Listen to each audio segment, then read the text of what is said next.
sociedad, en manos de la comunidad, en manos de nuestra comunidad política, partidaria en particular, hay que poner herramientas como es la presencia de destacadas figuras de nivel nacional, muchas de nivel internacional, que nos abran el ojo y nos muestren algunas alternativas o caminos que nos permitan encontrar el rumbo que hace falta encontrar para que esto realmente sea la vuelta a un protagonismo que hemos ido perdiendo sistemáticamente y que tenemos que volver a encontrar y reencauzar.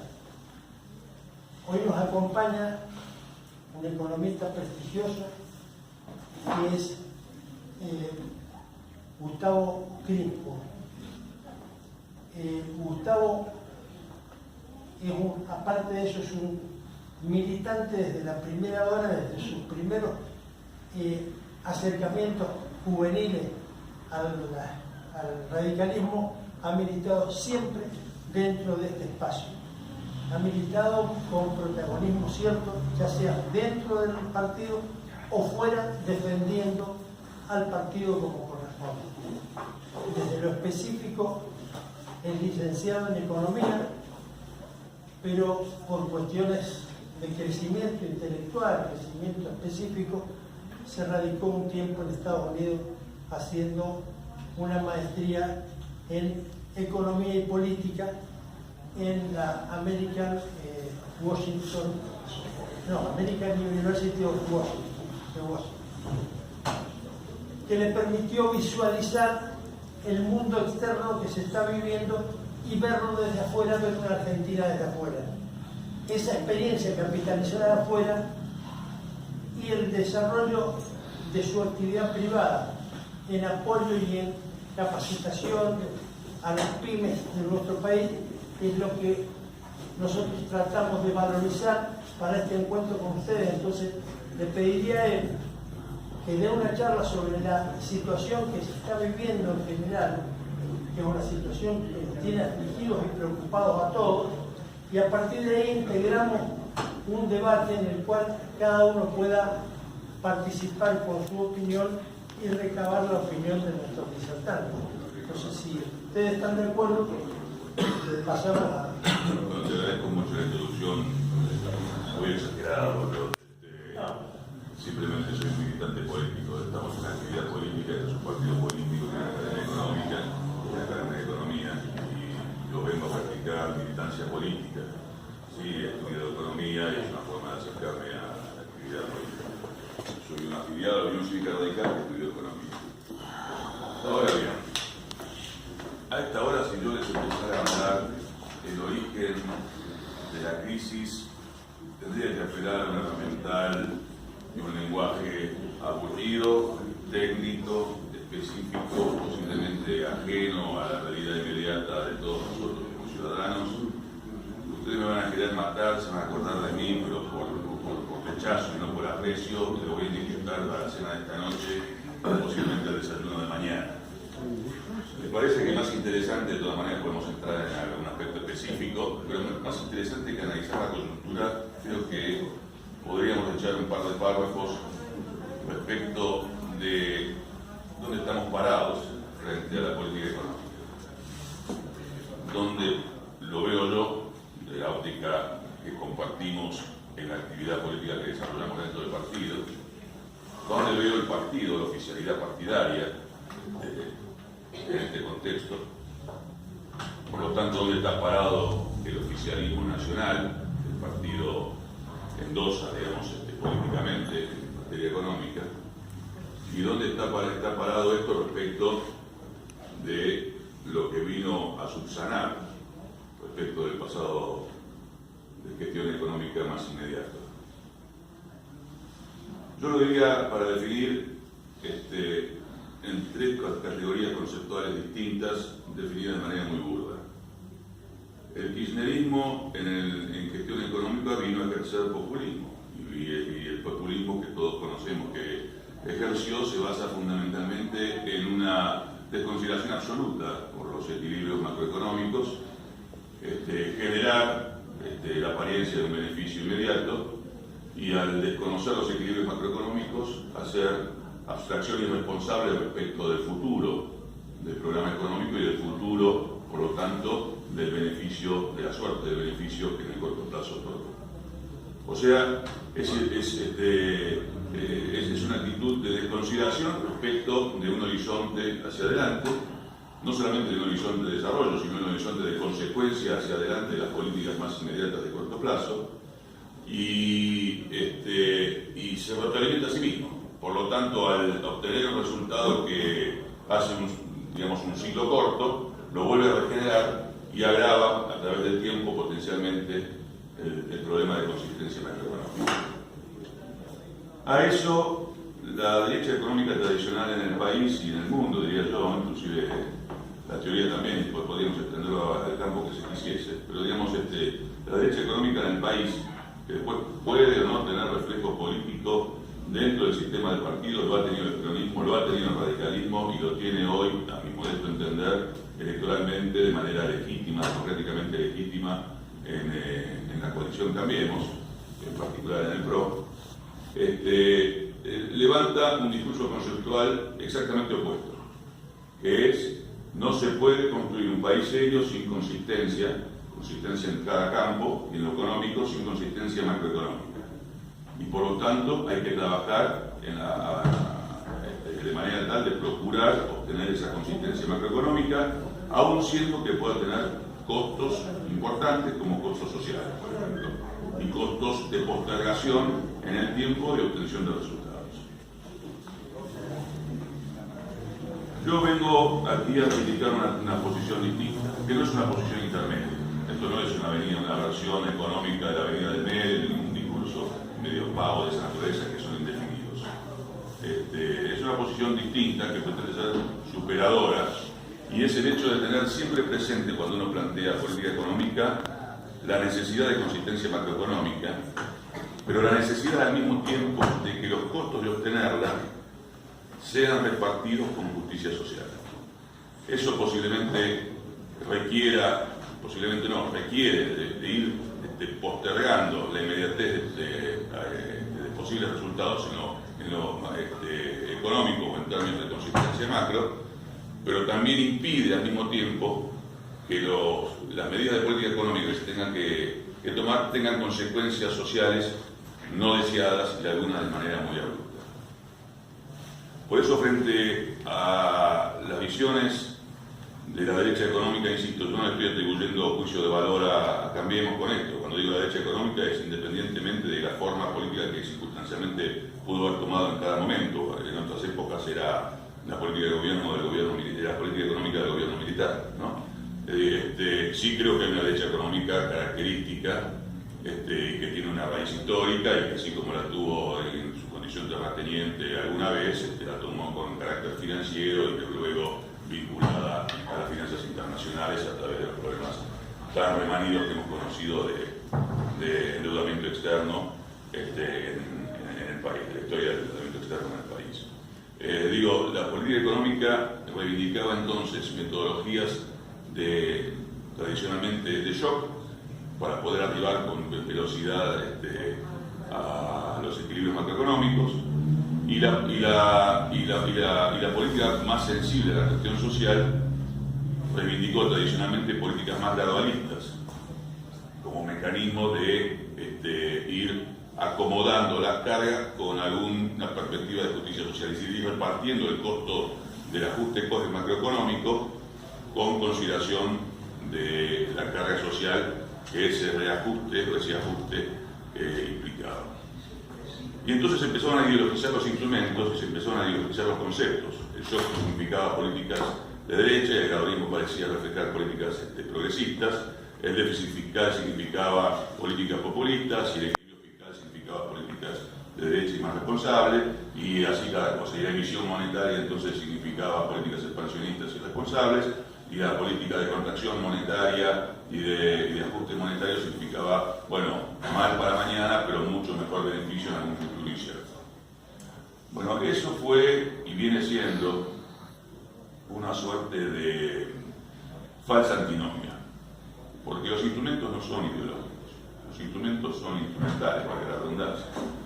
y sirven para una vez que uno define el objetivo, que es donde entra a jugar la política económica.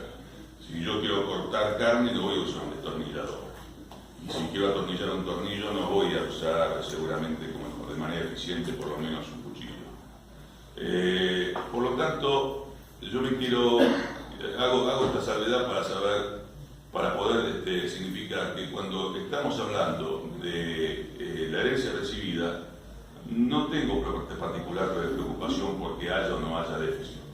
Sí tengo preocupación si el déficit es demasiado grande en proporción a otros parámetros de valoración y si el ajuste o el desajuste de ese déficit se hizo de determinada manera.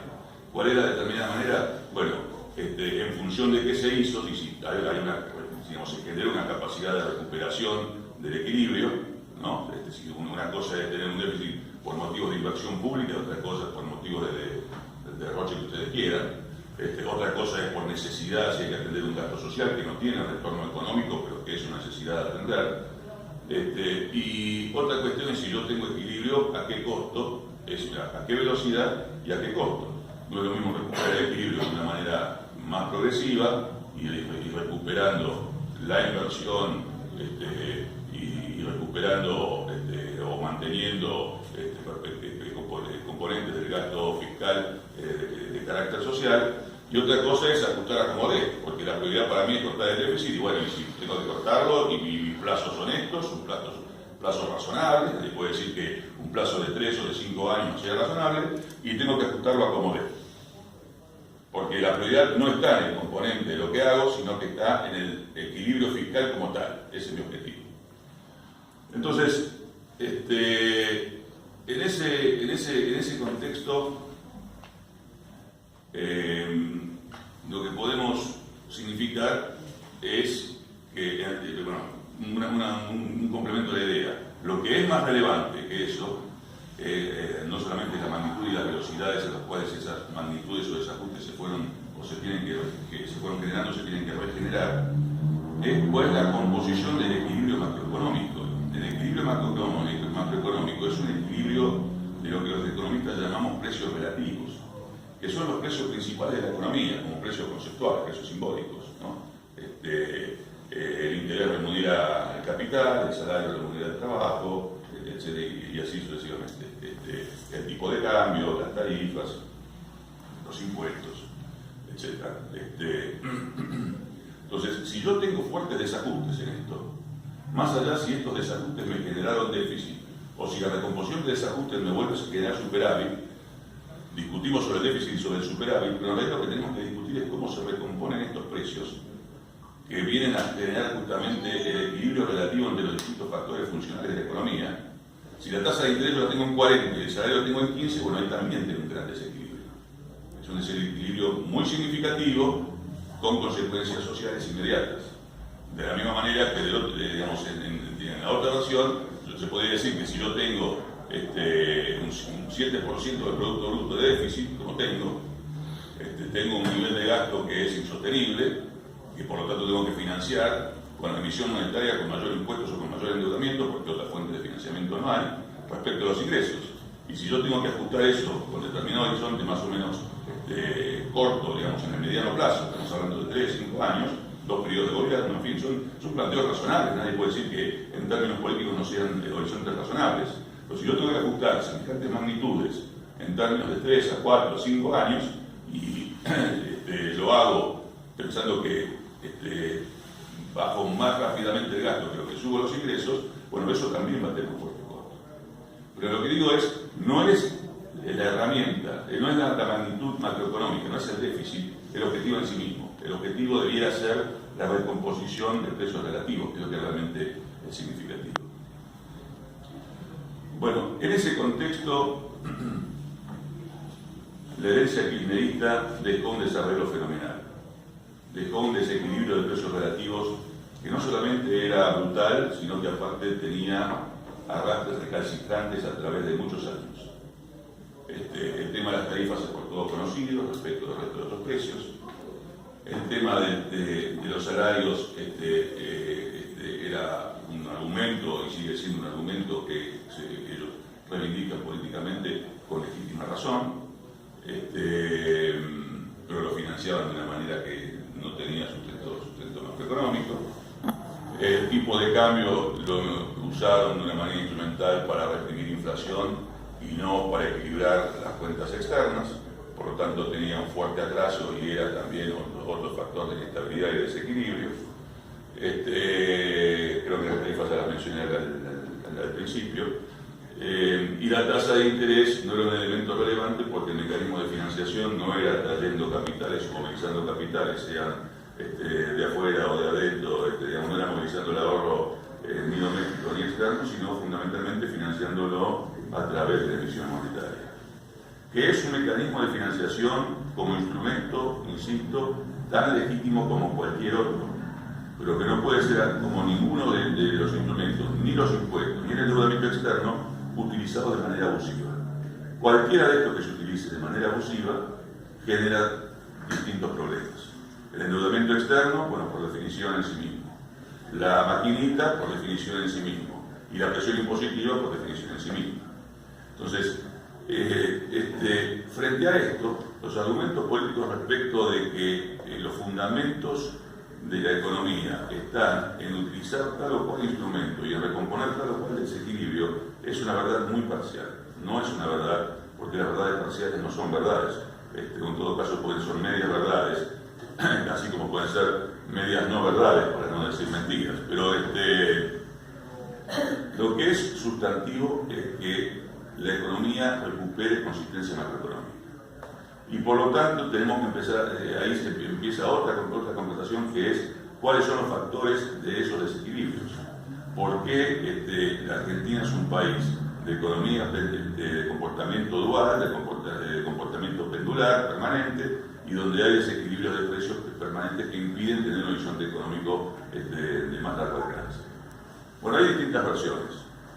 La derecha económica dirá que el problema inflacionario es esencialmente monetario, más aquellos más en posiciones monetaristas más extremas dicen que es un problema exclusivamente monetario. Entonces entienden que la situación de equilibrio de precios se logra con políticas monetarias restrictivas. La política monetaria restrictiva contrae la demanda y la contracción de demanda supuestamente hace bajar los precios o por lo menos impide que sigan subiendo al ritmo inflacionario al que venían subiendo. Los estructuralistas decimos otra cosa, decimos, no, hay problemas estructurales en la economía que la política monetaria no soluciona y por el contrario, cuando se aplica de manera contractiva sobre estos problemas, los potencia. ¿Cuáles son este tipo de problemas? Bueno, por ejemplo, tenemos un 30% de informalidad.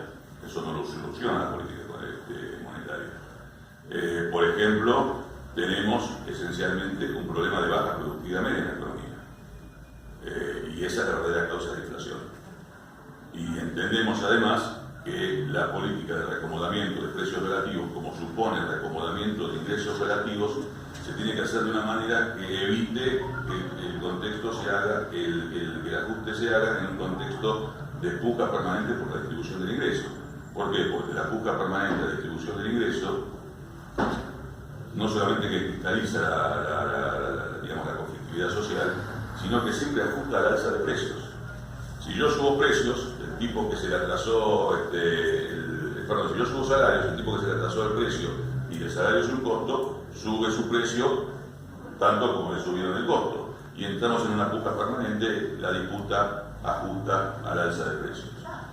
Todo esto es una suerte de recién introducción para decir una cuestión principal, que es la siguiente.